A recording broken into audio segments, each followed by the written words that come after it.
Hello and welcome to The Stack. Today we feature three beautiful titles.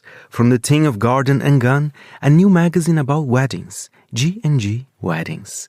Charlotte Roudaut from Beau magazine, and food title, Toothsome. Enjoy the show.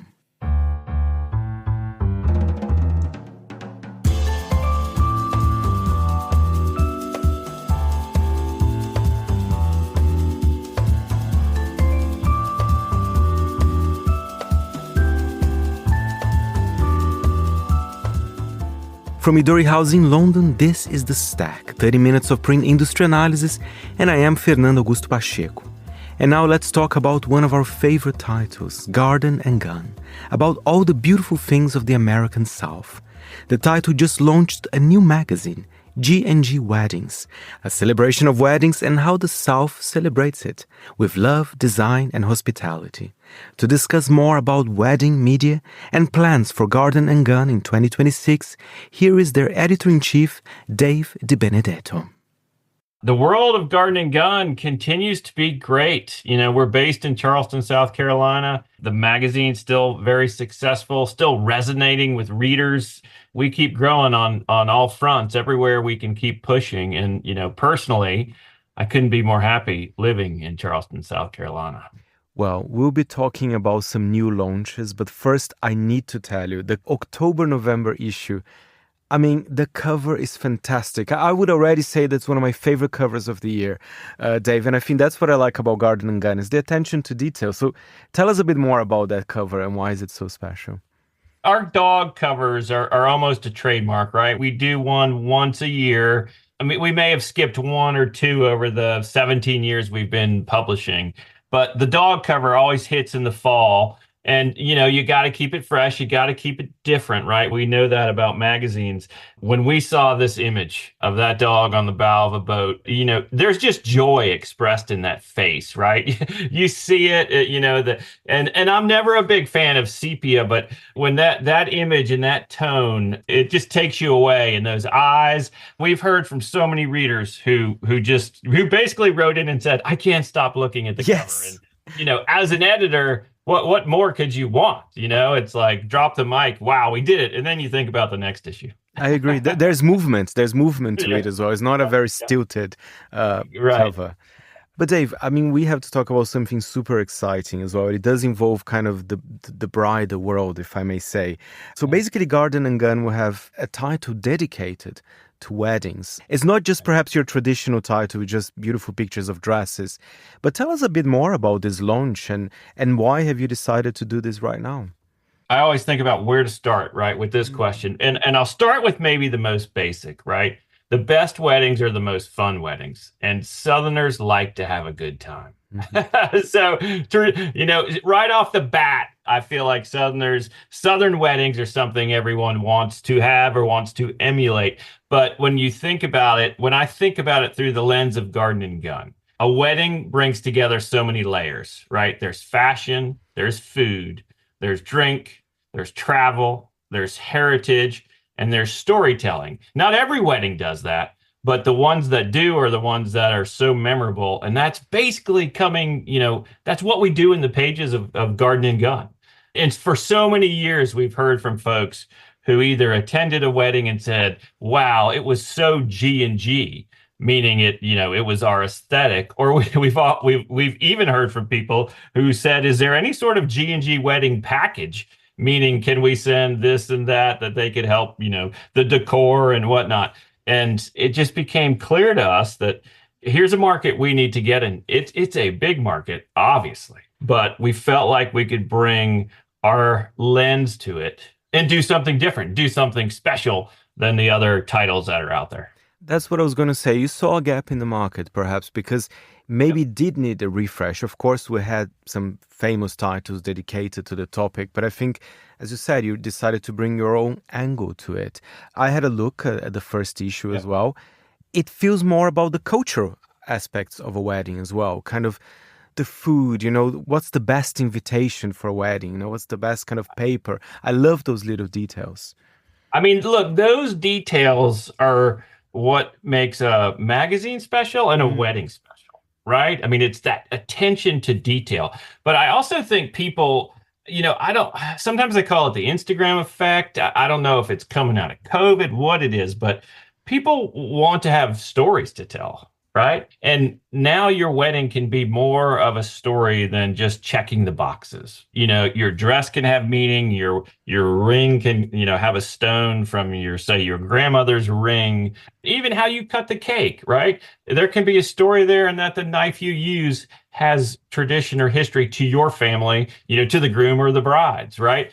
And it's not only what's true about it is it's not only for the bride, which is a lot of what wedding magazines are. We're saying this is, certainly this Garden and Gun in our weddings issue, it's focused on the male and the female, right? The bride and the groom, and also the guests. I think even if you go to a wedding, you want to be part of a story. And we're trying to make that a reality for so many people. And when you're covering Southern weddings, a lot of that is there. So we're taking advantage of what exists and sharing it with everybody. And tell us about the launch. So at the beginning, it's going to be a digital publication. There'll be some digital content. What is the plan? Do you want to do something in print and like it's like an offshoot of Garden and Gun? Yeah, I mean, the plan, and let's hope it all hangs together, is that we see how this one does. And immediately we've seen that there's been a great reception. Folks love it. Advertisers want it in. Readers want to, read it. And so next year we would do another issue. So once a year, but we move from digital, which was a great way to do the first one, and go into print. Yet also have a website, which is a weddings hub, and use all of the extras that you can do with digital. It just seems like another great platform, another brand platform for us to move into. And Dave, I have to be honest, I've never been to a Southern wedding, but you're telling me that they are the best ones. And why? I'm telling you that you have to come. Yes. Get me some invitations in there. So what is it good? I know people are definitely warm. Is it the food? Is it the weather? What makes a Southern wedding so good? I'll say it again, that we like to have a good time, but we're also built on hospitality, right? We want to make sure that you have a good time. And that means that we want our food to be top notch. We want our drinks to be perfect and plenty of them. We want the band to be great and have a meaning. We want the whole weekend to have a story, right? There's one of the weddings we cover in this issue happens in Jamaica. And when they were planning this wedding, the bride decided she didn't want to spend time doing hair and makeup. She'd rather be at the pool party that was happening the day of the wedding, right? It's about being with your people and celebrating with your people and bringing them into your moment, which is terrific. And also gets back to that idea of not only the bride and groom having a great time, but the guests as well, and truly having a good time. If you're going to go to Jamaica and you're going to drop that kind of change to travel for a wedding, it's nice to know, wow, this is going to be like a true mini vacation, not just from one event to the next where it all feels cookie cutter. And I love hearing the etiquette about attending a wedding, because it can be a little bit of a minefield, let's be honest, So yeah. I hope at Garden Gun there'll be some nice advice for us guests as well. There's always advice, but you're never going to do wrong. That's for sure. And there's another wedding in there, Fernando, that we cover where the bride really leaned into her Indian heritage. And, it was a wedding that took place in Atlanta, but, there was a Sangeet, there was a Hannah Bar there. What I love about that is kind of what we call the global South, the melding of someone else's culture with Southern culture and making it your own, right? And again, that's part of that storytelling.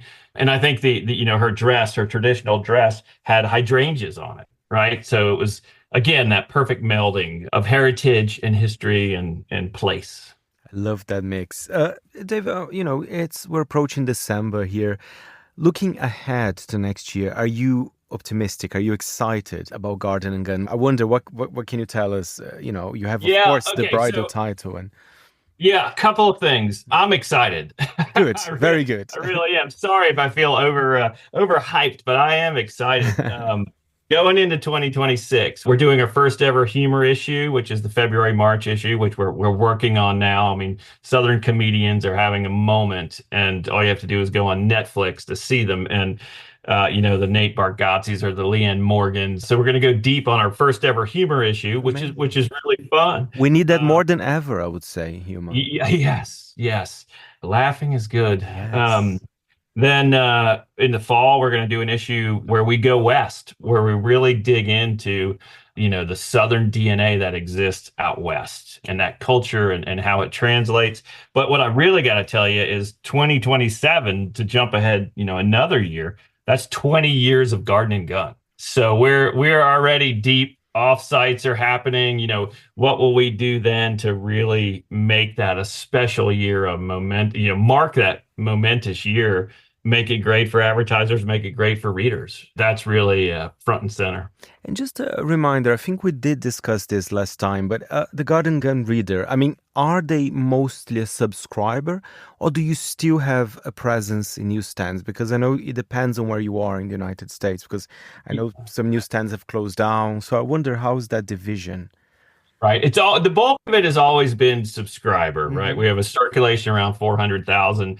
We sell, I believe, around 20, let's see, each issue hits around 20,000 issues on the newsstand. So really good. And I will tell you, we might be getting into magazine geekery stuff, but our sell-through numbers, which are how well you sell on the newsstand, your percentages for the listeners who don't know, are really great. And Fernando, that gets back to, as you know, your cover, right?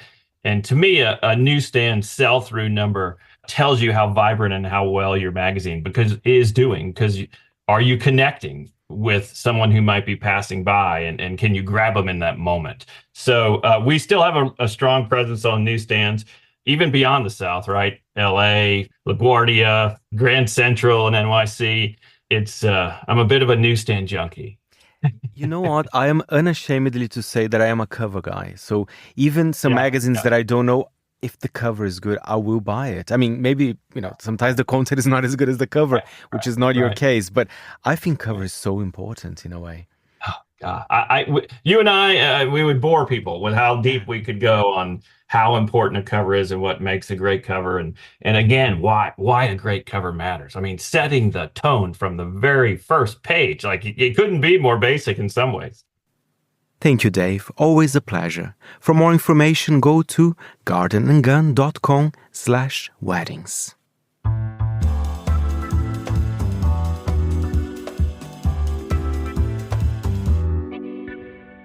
And now to Paris, to a true beautiful title.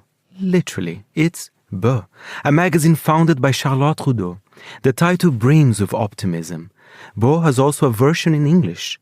To discuss the magazine highlights, it was a pleasure speaking with Charlotte. Beau magazine is an independent magazine published every 3 months. We have just celebrated our 3rd anniversary. And since 2 issues, the magazine has been published in French and in English for international distribution in a beautiful place such as Monocle shops. Beau magazine is an experience. That's why the extreme quality as our journalists matters so much. We are on mission to report on and to explore on the beauty of our era. At first, some people, it like superficial, and some saw it as a provocation. For us, it has always been the answer to an emergency, to these troubled, confused times. Because I think beauty makes us feel good, stirs us up, it makes senses of the absurd transcend, because beauty is everywhere in the power of an artwork, a book, a silk plate, a creative gesture, a sunset. In fact, we dedicate a page to a sunset in every issue, because beauty connects. In short, Beau magazine is a counter-current and optimistic and creative community. The media that was missing, I think. I think it was missing. And even here at Monocle, we get a lot of people, writing to us saying, I want to see what the world is doing that is good. I know there are a lot of tragedy in the world, but there's also a lot of beautiful things as well in the age we live. There's so many incredible creatives. And I think that's the people you want to spotlight in Beau magazine, right? Yeah, that's right. For us, the beauty is a way to connect and to impact the people, to change the world. And tell us about this move to English as well, which is quite interesting. So you wanted to expand perhaps the people that can read Beau. Perhaps there was already some followers online from different countries. And then I think say, hey, this is an opportunity, right? Yeah, that's right. I'm very proud to see the success of the print and the brand because it's a period very hard for the press and the challenge was very big. But I think that every period of change in history sees the emergence of new title to accompany it. The success of Beau magazine confirms this. And I was reading as well the business model, because I don't think Beau is owned by a large group. Of course, in France, you have amazing publications as well, but there are a lot of those big media groups. So it's quite good to see the success of, I wouldn't say small, but an independent title as well, right? Yes, it's very important for us because we are independent, and I think it's the quality to have a journalist of quality. In France, is the problem the independence of press, and I think in other countries, but in France is a big subject now. Charlotte, was Beau your first magazine, or what was your background before you launched Beau magazine? I am a journalist and began my career at an independent magazine called Nova Magazine. I don't know if you know Nova Magazine. Today, it's only a radio station. I think it's made me want to look for stories that are not mainstream. After I have written a book, contributed to various French media outlets, and played a key role in launching Roudaut magazine in France, where I later became editor-in-chief. And after the COVID period, I founded Beau magazine with my team, and here I am. What a time to launch a magazine, right? Yeah, that's right. It's interesting because COVID period, it's a normal period, In this time, we think about the role of the press, and it was very interesting for us to have this long time because Beau is birth in this chaos, Yes. Let's talk about some of the content. We will preview the upcoming issue in a bit, but on issue 12, you've interviewed, there's an interview with an amazing musician I love, Haruomi Hosoru. He is someone that brings optimism to the world as well. And I like, it is a French title, but it's very international. You're looking to Japan, you're looking to Switzerland, you're looking to the world, right? Yes, that's right. It's a fabulous artist. But in France, we don't know very well this career, this enormous career. It's interesting because his philosophy is what Beau magazine is. He likes the changement. He's a courageous person. And that's why it was very important to say his story in our issue. Well, you need to give us a preview because I believe mid-December there will be a new issue of Beau out. I know some of the previous issues, they're even sold out. So people should be fast. Yeah. Would you mind giving us a taster perhaps of this winter issue, right? Yes, with pleasure. The next issue of Beau magazine will be published on December 10th. We are currently putting the finishing touches to do. In this issue, we feature a conversation between poet Simon Johannin and rising star of French fashion Marine Serre. There is also a special report on the 13 people who are redefining production and economics model. Among them, Miranda Wong, head of Novoloops, the startup that aims to free the planet from plastic, or Jean-Martin Fortier, the market gardener who wants to feed the world organically. Also, we have a report from Japan on an underground bookshop, journey to Colombia among the Kogis tribe. They are guardians of the earth. A story from Mexico at one of the most eco-friendly lodges on the planet, and features a new generation of cool world makers. And always our guide with perfectly curated spots selected by the editorial teams in fashion, beauty, design, hospitality, and travel to live more authentically in harmony with our values. For me, that is the true luxury. Well, to live with our values. it's a very ambitious issue as well, and that's quite nice. You know, you're international, you're doing interesting stories. Are you optimistic when it comes to your magazine? Well, I know you are an optimistic person, but optimistic about print in general, perhaps for 2026. Yeah, for the next, we have the print, and we have different way to expressing ourselves, website and social media. And for the future, we have different project for the next step for the Beau magazine is to create a new radiophonic content about objects, and we prepare a big event in Paris about the hope and the dream. I love that. It's Maybe a big program. we should have a Beau shop as well, I think. Yeah, hope so. Oh, that's fantastic. Listen, Charlotte, just out of curiosity as well, because at the end of the show, I like to ask my guests, are you a big magazine reader or are you more kind of a book reader? What do you read on your spare time when you are relaxing? Yeah, I'm a big reader magazine. I read every magazine, Monocle, On First, Apartamento, Marfa. I love so much the press magazine because I think it's a window on the world. It's very important this time, this slow time, because we live in a digital world and the press magazine is a pas de côté. You know this French expression is you are not in the flow. It's a singular moment, and it's important for think about and for imagine the future, what you want. And finally, because it just came to my attention that, of course, Beau, you have some content. Well, you have an English version.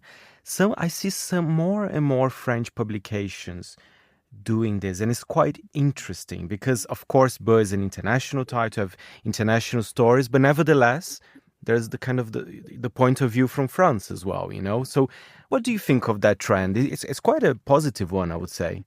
Yeah, I think, and we have an article about that. Independent press is a very big success because young generation want to read magazine. They are birthed with digital as they want another support to have another information.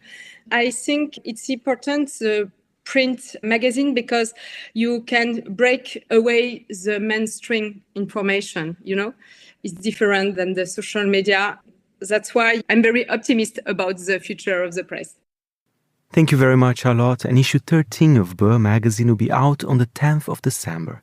For more information, go to beumagazine.fr.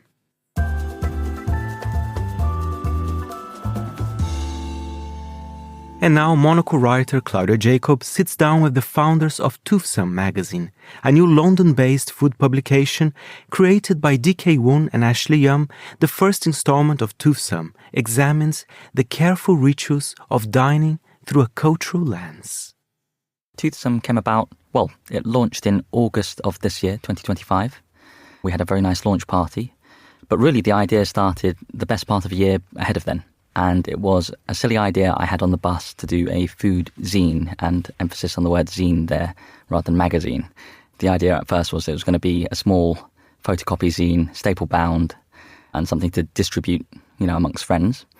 But as we went through the process of putting this thing together, it grew and grew and became something far more meaningful to us.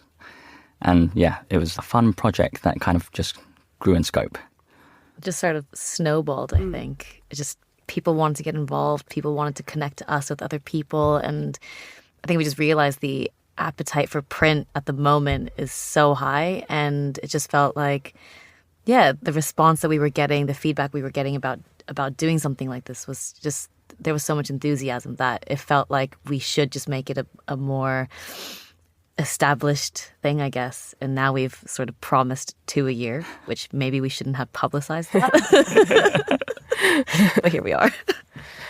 Yeah, and I think what I'm interested in is the sort of angle that you're coming at this from, because obviously the sort of food, sort of print magazine space, or not even just magazines, just, you know, food writing in general is quite saturated. But I think what you guys do is you sort of zoom in onto like very small but meaningful parts of eating and of coming together and of hosting.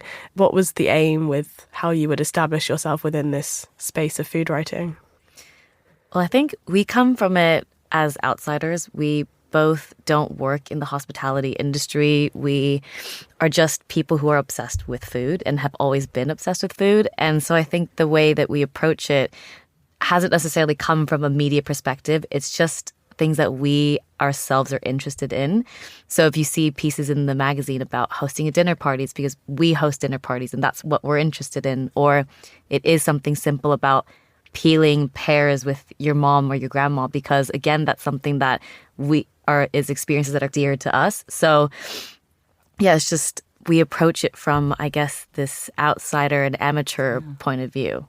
I think we're quite Catholic with a small c in the way that we put together the magazine. And in our very amateur way, I mean this, but it's definitely something we think about is balance. We think that actually having that diversity of stories in there is really, really essential to us. We love to be able to take on different perspectives from different people. It sort of contains many, many different perspectives in the one thing.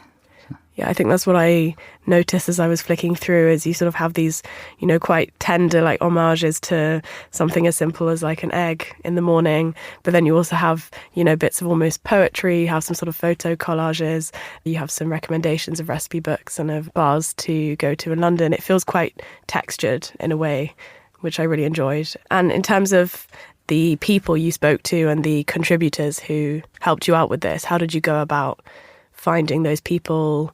Are they friends of yours, or was it more of a official thing? How did it work? That was sort of pulling the yarn of a sweater. As soon as you start to pull out one loose thread, all of a sudden things start to come into your lap a little bit. And we sort of found that as soon as we started talking to one person, they'd recommend another person. And of course you do your due diligence and check those people out. But just because of the caliber of the people we had initially, we actually found that it wasn't too tough to find leads on stories or people that we wanted to speak to. I think also that reflects our natural interest in food. So yes, we said we're food outsiders, but almost as an outsider, you have that love for it a little bit more. I meet hospitality people who might be slightly more jaded on hospitality because they're in it, and I can totally appreciate that. But for us, it's really like, oh my gosh, we love food from the outside. Let's survey the landscape. Let's see what's out there. We really get off on that. I guess that's the exciting thing about the food space is, we all eat food every day. Yeah. So, there's plenty to talk about there, even if there are already plenty of people doing it. And is that the intention then, this kind of having this as a sort of side hustle, as it were? I mean, not only from a sort of whether or not that's feasible in terms of, your other jobs, but in terms of what you talked about there, about how it's quite nice that you have this alternative perspective. You don't work in hospitality. It is just something that's a hobby and a passion. Is that something that you quite like to preserve? Yeah, we're trying to figure that out a little bit. Too early. I mean, definitely preserving that love is something we think about. But, we've loved food for a long time. It's not just something that's come to us over the last few years. It's something, both of us are East Asian, and I think it's a bit of a cliche, but East Asian people, were raised to love food in a certain kind of way. And I think it'd be pretty tough to beat that out of us somehow. It is something that I think we want to preserve and keep pure for as long as we can. I mean, for this first issue, we didn't sell any advertising. For this next issue, we're also not. I mean, maybe that will change in the future, and maybe things will change and we do, this full time. But as of now, it is just sort of this creative output that we have outside of our day jobs, where we get to kind of fully immerse ourselves in something that we're so passionate about, and to get to have these conversations with people who are equally as curious about the things around them, the things that they eat and drink and touch. So I think for now, it is just sort of that full creative outlet for us that kind of, lets us have fun outside of our day jobs. And also there's kind of that breadth to food as well. We talked about it being, a connecting line between a lot of different stuff. So it's not tough for us to come up with a fresh angle on it if we're feeling a little bit like, oh, okay, we've had a bit too much design lately. Yeah. Why don't we look at how music might connect with food? It's Absolutely. Yeah, there's definitely a sort of, as well as that cultural lens, there's also kind of a sense of nostalgia, I think, as you look through some of the pages, a lot of talking about, foods that remind us of our childhood, that connect us to other people. Is there sort of a food story, an ingredient, a meal that sticks out to you that you really think like, oh, that's when I kind of remember thinking, about my love of food and something that really gave that to me when I was younger? Ooh, I've always had a love for char siu, which is the Chinese or Cantonese roast meat, roast pork. And it's something that reminds me of, eating with my family quite a lot. It's not generally something that I'd even cook at home so much, but it's definitely that cultural heritage and just something about that sweetness to char siu. And when it's got that perfect sort of smoke to it, it's really incredible. For me, I guess it would be egg related, actually. It's something that when I was living with my grandma, we lived with her for a short period of my life, but every morning she would make us egg rice, which is a kind of common thing in Korean households where you just get some rice and you fry an egg and then you mix that with some gochujang, some red pepper paste, put some sesame oil, maybe some soy sauce. But that was just a simple breakfast. And I always had a different breakfast to my siblings. They were into American breakfast. I'm American. And they were into the waffles, the bacon, the sausage. And I couldn't get down with that. I was like, I need my grandma to make me this egg rice in the morning. So nice. Yeah, that's what I always remember. I want to talk a bit about the production of the magazine. I'm quite intrigued as to, with you guys, having another job and, how do you even go about finding a printer? Like, where was it made? How long did it take? We found a printer, Park Comms, who they work with so many amazing magazines, and we were sort of recommended them by someone. We were initially looking at Estonia, Poland, and the normal places I guess people would look. And we then were recommended Park, who have been incredible. And because they're based in London, the lead time is so much quicker than us printing in a lot of Eastern Europe. They had just been incredible throughout the process. Everything was so smooth. And us being novices, we had to... Many times, we spotted another error, another typo, and we had to flag the alarm bells, and they were just so kind and calm about it all, which was amazing. But yeah, the sort of, I guess, lead time was quite short because of the fact that they were based in London. They were very gracious. To give you an idea of how amateur we were, there were sort of 3 spelling mistakes on the cover up until the 11th hour. Ashley's cringing at me right now because I'm revealing our dirty laundry. It was a project a long time coming, in a way. As I said earlier, it took us the best part of a year. I really respect the old school hustle of magazines where people were turning them out on the daily or weekly, and we could never do that. It's a very different rhythm. But the literal production, we handled in a very DIY sense. It was us two moving stuff around in files, saying, does this look good? And then hopefully for the second one, we're actually starting to build more of a gang. There's going to be a few people coming on board that we're really excited about, and it's going to start to feel a little bit more slick, and it's not going to be like DK and Ashley nudging fonts in design. And in terms of the photography and the imagery, what was the vision with that? What were you hoping to achieve? How was it sort of going to speak to the writing that you already had and the text? So the photography was pretty organic in many ways. We have a few photographers in there that we really, love. Our friend James Pearson Howes very kindly shot a few stories. But because it was the first one, it almost felt like proof of concept. So we needed to go out there and shoot some stuff ourselves. And that's actually been me handling the camera a little bit as well. My dad used to be a photographer, so I've got half an idea. I can definitely say it's not hereditary, having an eye, but maybe I've had a little bit trained into me over the years. But we were just finding fast and easy ways to shoot people, to capture the energy. And that was what was really important to us, was to capture the energy around situations, whether that person had a vibrant energy or whether they had a calm energy, and to try and portray that on the page and really reflect that. And who are you hoping, I guess, will pick this up and have a read? I mean, who's sort of the target audience or the people that you think, I'd love it if they picked up a copy of Toothsome? I think actually we don't want to be too prescriptive with our desired audience, because honestly, we want anyone who is somewhat interested in food to be able to pick it up and enjoy it. I think that's how we sort of approach the editorial vision, is that because we are outsiders and we're coming at this from a place of curiosity rather than any authority, because we're not experts in our field. And the way that we structure these is that we want to talk to people who are passionate or have interesting thoughts, and that you can just sort of jump into the magazine without having this.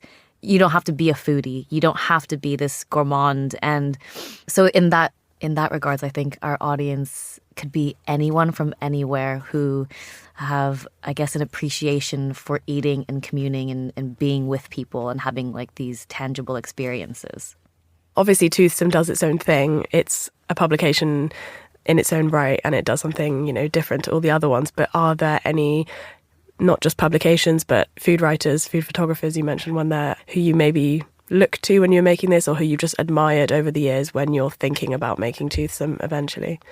Oh my gosh, there's so many people we could mention here. We admire so many people in the industry and outside.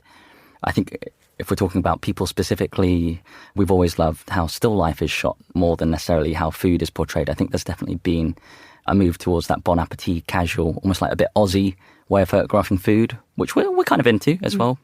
But, we love how much beautiful still life there is going around at the moment. So, people are borrowing from that heritage of, I don't know, like Irving Penn and crafting that. I think someone like Maris Hansen, who shoots fashion mostly, who's doing watches and that kind of thing, has an incredible eye. His series on Whanzine, I don't know how he's encouraging you to pronounce it, but WHAN Zine has some incredible food moments. So he's shooting stuff like butter, for example, and it just looks gorgeous.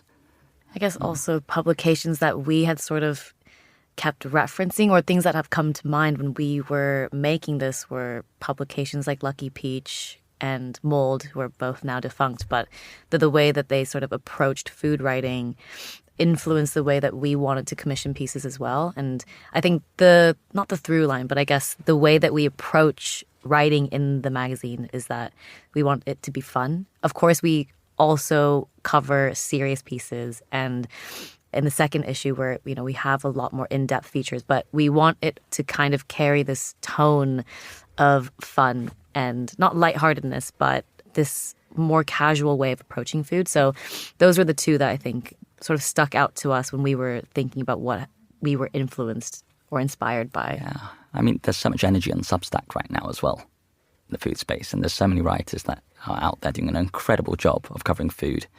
Maybe you could give us a little flavour of what's to come in the second issue, maybe just some themes, ideas, topics, something for us to get our teeth into in the meantime while we wait. Okay, yeah, sure. So issue 2 is going to be from minimal to maximal. So we have a theme again, and we kind of like this idea of having the binary, because when you have a binary, all of a sudden you start exploring the ends of it, and those bits in the middle start to become more interesting, and, you get into the nuance from emerging from those, polar ends of it. And then in terms of stuff in there, we've already shot some stuff. So there's been some cool stuff that's happened in LA and New York. We spoke with Jay Lee, who's the food critic at Interview Magazine, as well as the podcast host for Feed Me, and he's contributing to Emily Sundberg's project there. We're big fans of his. I think he's got fun takes on food, and he doesn't mince his words.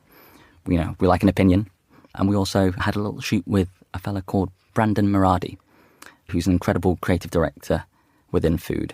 He designed recently this restaurant, Cento Raw Bar in LA, which is, he's done an incredible space designing it. I had a really good chat with him about the state of hospitality and why he does it. So it's a very interesting piece. And then some other pieces that I'm really excited about is we're stepping more into music and fashion. And we have a piece from Nilüfer Yanya and how she eats on tour. Because again, this isn't just for gourmands, and I want to showcase that even if you are into food, there are times where you have to just run out the door and grab whatever's in your fridge, and you can't be making these insane meals all the time. So that's a piece I'm really excited about. We now have 2 contributing editors we're working with, which is really exciting, Pani and Yingdi. They are going to bring fresh perspectives as well, where they're going to be commissioning some pieces and editing the pieces as well, alongside us, of course. But it's exciting to bring more perspectives, and because we're all in different parts of the industry. I guess Pani comes from more of a hospitality background. Yingdi comes from more of a writing and film and arts background. So I think it's going to be really fun to see how all of our editorial visions come together. And I think issue 2's the first one in our heads in some sense, as in it's going to be bigger, better, a bit more professionally produced than issue 1. And we're super, super excited by that idea that it's going to be a bit more properly done. Thank you, DK and Ashley. You can find out more about Toothsome on toothsome.xyz. That's it for this week's show. My thanks to our editor, Jack Dewars, and welcome back to the show, Jack. If you have any comments or queries, feel free to write to me, Fernando, at fp@monocle.com. And remember, We're back next Saturday at 10 a.m. London time. Meanwhile, you can always listen again at monocle.com or subscribe to the show on Apple Podcasts and Spotify. You've been listening to The Stack. I'm Fernando Augusto Pacheco. Until next time, it's goodbye from me.